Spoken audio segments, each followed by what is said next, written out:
here with Joe Bob Briggs, also known as John Bloom. You've kind of championed the B movie, more specifically the horror film. How did you get into that? Well, when I first started writing about these movies, what I call the DriveIn Movie, which is the 3 Bs, Blood, Breasts, and Beasts, or what many people call the exploitation movie. When I first started writing about them at the Dallas Times-Herald in the early 80s, nobody even reviewed these movies. There were maybe 3 people in the whole country who even noticed when they were released. I mean, they would play downtown grindhouses, or they would play drive-ins, and they were pretty much ignored by newspapers, television stations. All the mainstream critics, you know, just sneered at them and didn't even bother to note their existence. And so I was working at I was trying to finish a book, and I asked a friend of mine if I could be the film critic at the Dallas Times-Herald, just because I wanted to have a job where I could be in one place, so I didn't have to leave town. And she gave me this job, and most of the movies I was bored with. It was the Hollywood mainstream movies. I didn't like those. The only ones I was interested in were kind of the weird foreign films, and then the ones that premiered at the drive-in. And so after 3 or 4 weeks, you know, I was like looking at these ads that would come out, you know, Dr. Butcher, MD, you know, Graveyard Tramps, they bite, they squeeze, they're ready to please. You know, I would see these ads and I would say, where was the screening? Who had the screening for that movie? I never saw that. I would call up the distributor and say, hey, I missed your screening for Graveyard Tramps. And they said, we don't show that movie to the press. And I said, why not? You know? And so shortly after that, I met Roger Corman. And I said, you know, I want to review your movies in advance. And he said, okay. He says, you know, go down to the theater at, you know, 10 in the morning on Wednesday, and I'll have somebody rack it up for you and show it to you. And so I said, so for a long time, I was the only guy in the country that was reviewing these movies on opening day. And there were a lot of distributors who didn't want to show them to me. There were actually a couple times when I would get on a plane and go to Houston, and Southwest Airlines was really, really cheap at the time. I'd get on a plane, go to Houston, watch the movie, fly back, because it wasn't going to open in Dallas until the next week, you know. And then the distributor would say, how'd you see that movie? And I'd say, I'm not going to tell you. You know, there's somebody that showed it to me. You know? And so anyway, I started doing Joe Bob Goes to the Drive-In, and at the time it was considered controversial enough that I had to conspire with my editor to find a place to put it in the paper where we could get away with it and the top editors wouldn't get rid of it. And so we found this place in the Friday edition that had like greasy furniture ads in the back. The Friday entertainment section, you know, was like this thick thing, and way in the back with the discount furniture ads, we, you know, dedicated this page, Joe Bob Goes to the Drive-In, because what people don't know is newspaper editors never read their own paper. And so we figured we'd get it started, you know, in like 3 or 4 months down the line when the editors discovered it was in there, it'd be too late, it'd be too popular. And that's exactly what happened. We got it started, you know, people found it, people wrote in, you know, and my idea was it was just the first, I was going to be a populist film critic. I was going to write about movies that people actually go to see, and I was going to write about them in a genre-friendly way, so that I was talking about the things that people care about. You know, number of dead bodies, number of naked breasts, number of motor vehicle chases. You know, I developed the drive-in totals. That kind of evolved over time, the drive-in totals. And then the other thing that happened is that it got massive amounts of mail. Today, it's not odd to get massive amounts of email, but I was getting massive amounts of mail, real mail. And so I started printing a lot of the letters and responding to a lot of the fans, and then I started writing about other aspects of popular culture, just in the context of the column, Joe Bob Goes to the Drive-In, and it just grew from there. So your reputation as being a redneck intellect kind of grew from I took all my cues from Roger Corman, who became a friend, and I said, what are the elements of your films? I said, Roger, are you a B-movie director? And he said, no, I don't like that term. I don't like that term B-movies. That implies that they're second rate. And I said, well, are you an exploitation director? And he says, that I love.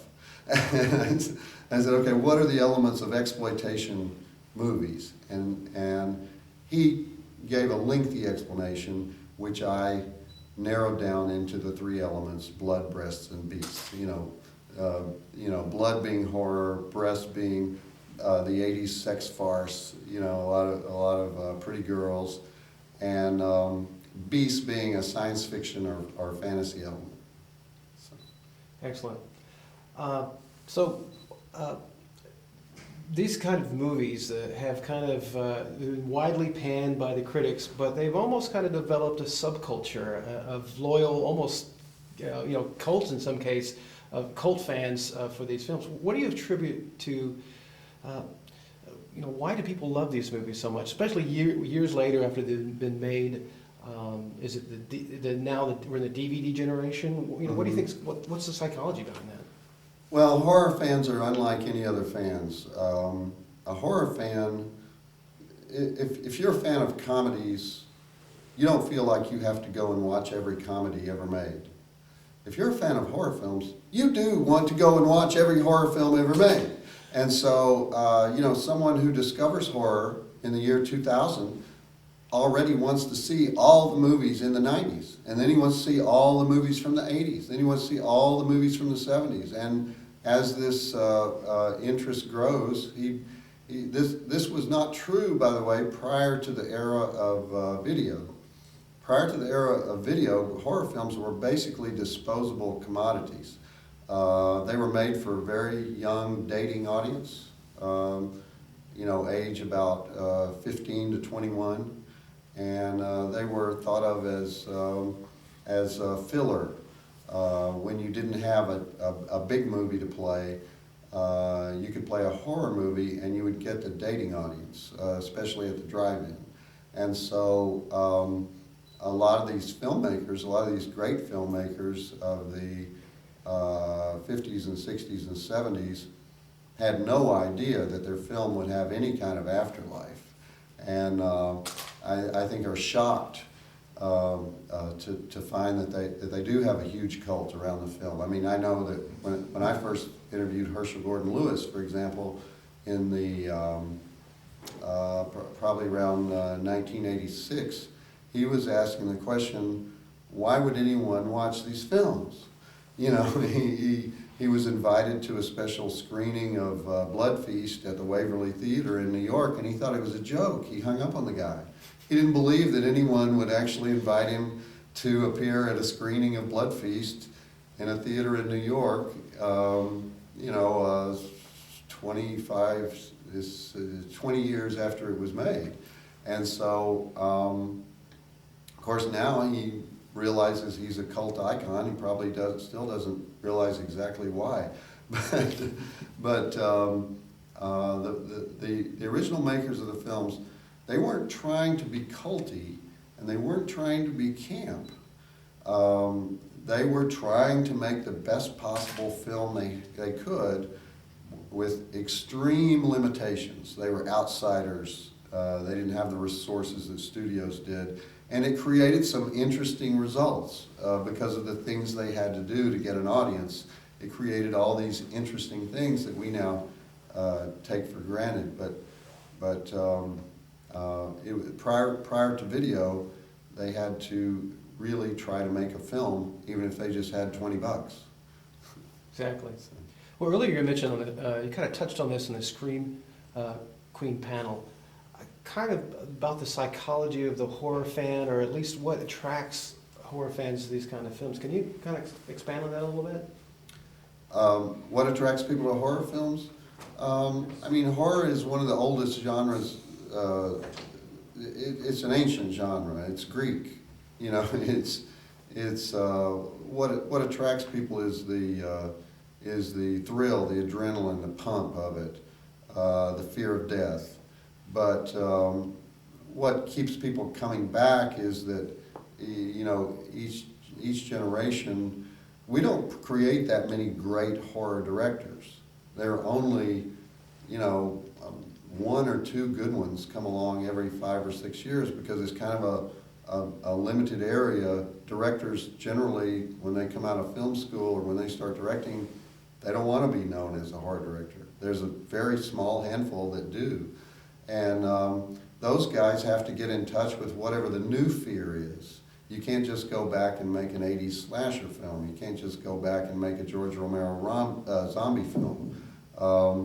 There are different things that people are afraid of now. And the horror film doesn't directly address what we're afraid of, but the myth includes all the things that we're afraid of, and especially the great ones. It brings out the things we're afraid of that we don't know we're afraid of. Excellent. So what are you cooking these days? What's going on in your world? I've written a couple of books that I've always wanted to write. One is Profoundly Disturbing, Shocking Movies That Changed History, and it's about movies that don't get any respect, but they had a massive influence on America, and some of them had a massive influence on the rest of the world, because they were sort of banned or censored or despised movies that nevertheless sort of changed the way we thought about things, or changed the culture in some way. And Example? Can you give me an example? Blood Feast is an example. Blood Feast was the first gore movie. It was made for the raincoat crowd. It was made for on days when they didn't have a sleazy grindhouse movie. They would sometimes show a gore movie after Herschel Gordon Lewis invented the gore movie. It was later discovered by the punk music world, and the punks and the metal guys and all the guys in that area, that part of music since then, have popularized it, and it's bubbled up through the culture, and it's become part of the goth world, and it's you know, people always say, well, you know, I like movies, but I don't like all that sex and violence, you know. But if they like the project, they say, it has romance and adventure. You know, it's romance and adventure if you like it, and then it's sex and violence if you don't like it. And the punks said, well, we know it's sex and violence, and we still like it, you know. And so that one had that effect. I mean, there are many others. They're all different. I have 15 of them in the book, but they're basically, you know, Texas Chainsaw Massacre. I'll use that as an example. Prior to the Texas Chainsaw Massacre, the countryside was a good place. The city was the evil place, you know. But for people who came up after the hippie generation, and you know, had slogans like "Don't trust anyone over 30," and "They're ruining our country," and all the old people are doing bad things to us.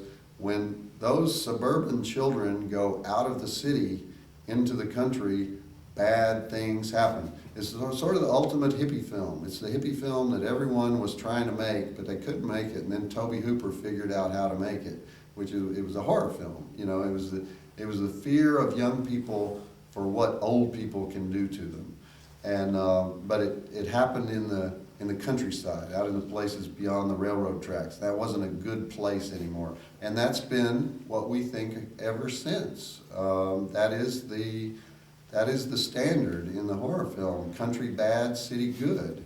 You know, That's a great example. No, that's one of your books. You said a couple of your books. So what's the other one? Yeah, well, then I did a follow-up book called Profoundly Erotic, Sexy Movies That Changed History, because America's always had a puritanical streak, And anytime somebody goes somewhere where they haven't gone before in the world of sex, then the movie gets banned, or the person's career is ruined, or something else horrible happens. So I took 10 of the most notable examples of that, of movies that actually changed the way we think about sex, starting in as far back as the silent era. And I didn't come quite up to the present. I came up, because I don't know what movies to choose today, but I came up to into the 80s anyway. Excellent. What do you have going on in the future? Do you have any other projects that you'd like to do that if you had your choice, you could do them, or some things that are kind of far off on the burner? Well, I do a lot of writing. My career's always primarily been writing. Occasionally I do acting if someone asks me to be in something. I don't really seek those out, but occasionally I do acting roles. I'm working with a group based in New York and LA that's doing a new channel devoted to horror, suspense, and thrillers. It's called Red Rum. It's been in the work for 2 years. It's probably launch in the near future. And I do a lot of speaking appearances. I do journalism. My serious side does some journalism, so I write for magazines as well. Excellent. Now, you've mentioned you do probably a lot of speaking appearances. Do you do a lot of these conventions like this? I haven't done a lot of conventions until like the past year, really. I would occasionally do one here, one there, but I never really understood the hugeness of them. I went to the first Chiller Theater. They invited me to the first Chiller Theater. Chiller Theater is the biggest convention in America, and I went to the very first one, and it was very small. And so I haven't been back since it's been I've been back as to be on a panel or something, but I've never actually gone and spent the whole weekend at the Chiller Theater thing. But this one in Texas is great. I mean, Texas should have had one years ago. Most of the big horror conventions have been concentrated on the East Coast, with a few on the West Coast, and then not much in the big middle of the country. And so this is great, because Texas has always been a hotbed of movie enthusiasts. And actually, if you look at if you go back into the exploitation era, when the country was divided up into film exchanges, it was divided up into districts, and the Dallas Film Exchange was the film exchange for Texas, Louisiana, Arkansas, Oklahoma, and New Mexico. That was consistently one of the biggest money earners for both for the studios and for the independent exploitation guys, who were known as the 40 Thieves. And one of the 40 Thieves lived in Dallas and ran the exchange in Dallas. And Texas was always a great market for films in general, but especially for what we now call exploitation films, partly because it had the biggest drive-in circuit in the country, because the late Gordon McClendon, who invented Top 40 radio, among other things, built a huge chain of drive-ins all across Texas. He just bought the land as a real estate investment, and then he discovered if you put a drive-in on it, he could make a lot of money. And so for years, Texas had more drive-ins than any place in the country. That's no longer true. Most of those were closed after Gordon McClendon died. But and I should also mention his place in history that would be of interest to the fans. He made two films of his own, both filmed at Lake Dallas, Attack of the Killer Shrews and The Giant Gila Monster. And he appears in both of them, and those are I think they're in public domain, and I think they get shown a lot on the access channels. But Texas was one of the leading states. I think today was probably for drive-ins, you know, it's more California, Florida, Ohio, because most of them have been closed down. Although occasionally you'll see one open. A new one is opened in Ennis. You don't say. And one reopened in rural Texas, if you know where that is, and a new one opened in Lubbock. So. And finally, what do you think about Texas Frightmare Weekend? Texas Frightmare Weekend was outstanding. These were the nicest people. I've been to 2 or 3 cons just in the past year, and these were great fans, great people. I don't know how many of them said to me, you know, this is my first con, and I just love it. I wouldn't want to be in any other place, and this was. For years, I billed myself as the movie critic of Grapevine, Texas, but I did it when Grapevine didn't have a movie theater, because I thought, you know, I didn't want to work that hard, and so this was my return to Grapevine, and it was a great idea to have it right here in the center of the Metroplex, and a lot of people came in from Dallas and Fort Worth, and amazingly, I mean, I talked to people from Maryland, North Carolina, Wow. New Orleans, some people had come down from Indiana, so obviously word got out on the first Texas Frightmare. If people want to keep up with what Joe Bob Briggs is doing, do you have a web presence? Do you contribute? Do you have a blog, or do you have? Yeah, I have a website, joebobbriggs.com, or you can go there and you can sign up for my newsletter, which it's supposed to be weekly. I do it weekly when I remember to do it, but I do this thing called Joe Bob's Weekend Review, which is all the international news you'll ever need in one short email. And I also print you know, the things that I write on joebobbriggs.com. Well, truly, you are the patron saint of the exploitation film. It's quite an honor to have you, and thanks a lot. Okay, thank you.